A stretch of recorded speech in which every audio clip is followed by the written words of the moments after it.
사실 헌재에서는 언제 발표하겠다라고 힌트를 준 것도 없어요. 그래서 헌재 선고가 늦어지고 있다라고 표현한 것도 정확하지 않을 수 있는데 그럼에도 체감하게 좀 과거보다는 늦어지고 있구나라는 생각을 하게 됩니다. 헌재 선고가 늦어진다고 판단하세요? 아니면 절차대로 잘 진행되고 있다고 보세요? 헌재 선거가 과거에 비해 보면 늦어지고 있는 게 맞는 것 같습니다. 박근혜 대통령 때 91일인가 그랬잖아요. 그리고 그 이전에 노무현 대통령 때 64일인가 뭐 하여튼 61대 91대였는데 지금 이제 그 기록을 깨고 있는 거잖아요. 근데 박근혜 전 대통령 같은 경우는 본인이 변론을 직접 하지도 않았고 그리고 또 따지고 보면 본인이 아니라 최순실이라는 그런 자연인이 뒤에서 인사라든가 혹은 기업들로부터 돈을 받는다든가 뭐 이렇게 해서 상당히 민사적인 성격이 강한 복잡한 일들이었잖아요. 근데 이번 사안 같은 경우는 그렇게 복잡한 사안은 아닌 것 같아요. 온 국민이 다 직접 목격을 하셨고 윤석열 대통령이 직접 헌법재판소에 나와서 사안에 대해서 본인이 다 언급을 했잖아요. 예. 그리고 또 군인들도 다 나왔었고 그렇기 때문에 그렇게 복잡한 사안은 아닌 것 같고 결정을 내리면 되는 것 같은데 저분들이 이제 결정을 못 내리는 이유는 그게 그 중간에 한덕수 총리에 대한 탄핵이 있었고 또 대행의 대대행이 지금 국정을 운영하는 그런 상황 이런 것들을 한덕수 총리에 대한 그 매듭을 어떻게 지을 것이냐 이것과 대통령 탄핵 그 결론과는 어떻게 연결시킬 것이냐 이런 부분들이 굉장히 골치 아픈 좀 더 복잡한 그런 부분인 것 같고 예. 그다음에 그 양쪽에서 과거와는 비교할 수 없을 정도로 지금 충돌하고 있잖아요. 그러니까 이 그 헌법재판관들의 입장에서는 헌법의 안정성을 구현하는 게 그게 가장 큰 목표잖아요. 예. 헌법의 안정성이라는 것은 그 안에 살고 있는 우리 국민들이 헌법 체계를 수용하고 서로 갈등하고 싸우지 않도록 만드는 게 중요한 거란 말이에요.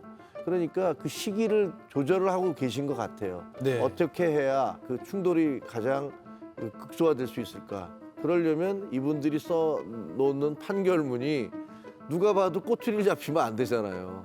꼬투리를 잡혀서 야 이거 봐 엉터리야 이렇게 꼬투리를 잡히면 안 되기 때문에 그런 모든 가능성을 놓고 헌법재판관들이 모여서 이런 가능성 저런 가능성 이런 반박 저런 반박 거기에 대한 모든 논리를 지금 종합해서 정리하느라고 시간이 걸리는 것 같다라는 생각이 듭니다. 예. 예. 뭐 저도 뭐 김정혁 최고위원과 비슷한 생각인데 어쨌든 이게 뭐 우리가 길어졌냐 늦어졌냐 빨랐냐 이 기준이라는 것은 헌법재판소에서 어떤 일정을 발표하지 않았기 때문에 연기됐다 이런 얘기는 할 수 없고 다만 과거의 사례에 비쳤을 때 조금 그 늦어지고 있다 이렇게 보는 것 같아요. 그러니까 특히 탄핵이 인용됐던 박근혜 대통령과 비교했을 때 좀 더 늦어진 것 아니냐 이런 생각. 이미 기일이 지났고요. 그거보다는.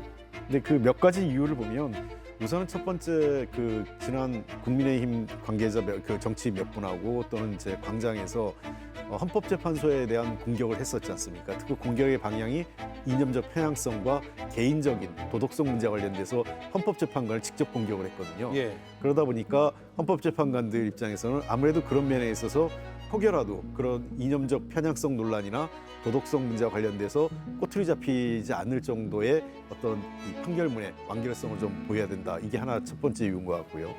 두 번째 입장에서는 박근혜 대통령 때와는 다르게 지금 광장에서 굉장히 충돌이 심하게 지금 일어나고 있어요. 양쪽에서요. 물론 그때도 없었던 건 아니지만 그때에 비해서 훨씬 더 갈등 지수나 양극화의 지수가 좀 높기 때문에 그러한 문제들을 감안했을 때 좀 더 이 문제에 대해서 신중하게 판단을 하겠다 이런 것들이 작용을 하는 것 같습니다. 예. 어쨌든 그래서 제가 보기에는 그럼에도 불구하고 헌법재판소의 어떤 판단이 너무 늦어지는 것은 자칫 또 다른 부작용을 초래할 수 있기 때문에 이제는 헌법재판관들이 결론을 내릴 시점이 거의 온 것 아니냐. 그리고 이제 결론을 내는 것이 국민적 그다음에 국가적 혼란을 최소화하고 국익에도 부합한다고 생각합니다. 예.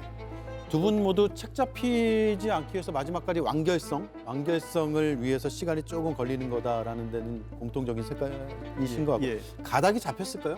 네, 저는 가닥이 잡혔을 거라고 생각합니다. 그러니까 더 완결성을 기하겠죠. 네, 뭐 그 중간에 이제 또 대통령 구속 취소로 다시 나오는 그런 또 예상하지 못한 일들도 있었기 때문에 하여튼 모든 사안을 놓고서 짤 수 있는 뭐 지혜를 다 동원할 거라고 생각을 하는데 근데 우리가 뭐 법원에도 있지만 그 지체된 정의는 정의가 아니다 뭐 이런 얘기가 있지 않습니까? 예. 그리고 지금 그 헌법재판이 지연됨으로 해서 사실 길거리에 계속 사람들이 쏟아져 나오고 있고 이게 어떻게 매듭이 안 지어지고 있어요. 기각이 되든 인용이 되든 그것은 헌법재판관들의 양심에 따라서 법과 양심에 따라서 이루어질 것이겠지만 어떻게 됐든 물론 결정이 내려지면 그 반대쪽에서는 아마 격렬한 저항과 시위가 있겠죠.